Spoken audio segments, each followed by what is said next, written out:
Bionic Gloves presents the Hands-On Golf Podcast, bringing anatomy and hand function to the forefront of glove design to improve comfort, fit, and performance.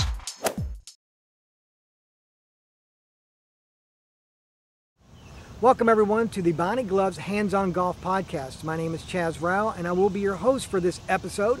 And what is this episode going to be about? Well, it's going to be about chipping, about those real short little shots where you punch them on the green and try to get as close to the pin as you can, or sometimes people loft them way into the air, and of course you go onto the beach and you take a vacation. You don't want to go onto the beach on a golf course. That's the last place you want to be. So we're going to work with Eric Gilliland on how to improve our chipping from Audubon Country Club here in Louisville, Kentucky. Now, if you'd like to participate in this podcast, because we're creating these for you to help you make you into a better golfer, you can send an email to us at podcast@bionicgloves.com. And if you're a techno-savvy person, you got a mobile phone with video, send us a video of you doing a shot and we'll see how we can improve your game.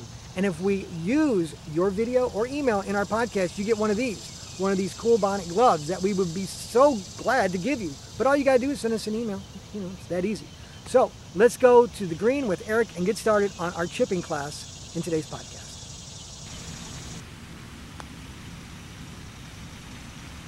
Hey Eric. Hey, I'm Chaz. I'm back again for another lesson. Chaz, good to see you again. Hey, so what are we going to be working on today here? Well, we talk a lot about chipping and pitching in the game of golf, and sometimes we don't even know the difference between the two and how to hit those shots, so I thought we could cover that today.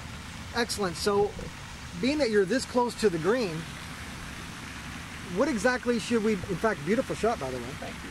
What exactly should we be looking for on a shot this close? What club should we be using and why? And what are the differences of using the club in different areas?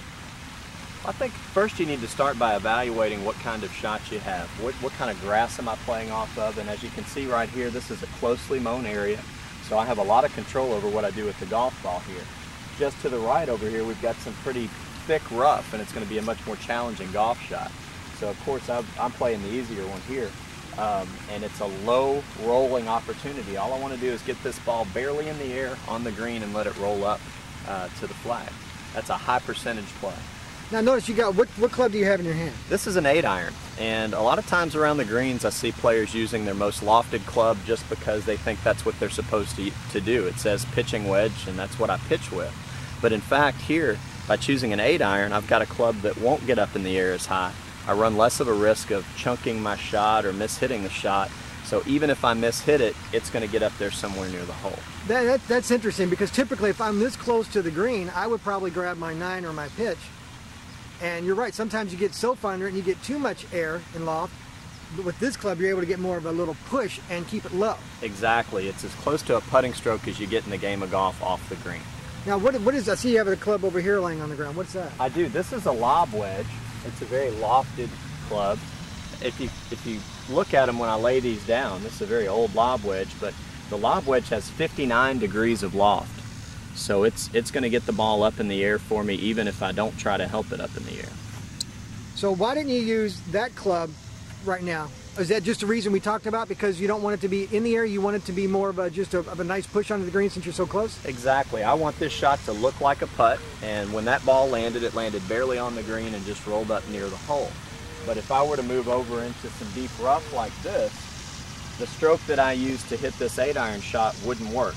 And the reason is, I'm making a putting type motion here where the club is low and slow, and it'll catch up in this grass. I'm going to need something that comes in with a little bit steeper angle of attack, like a lob wedge or a sand wedge, to get the ball up and out of this heavy rough.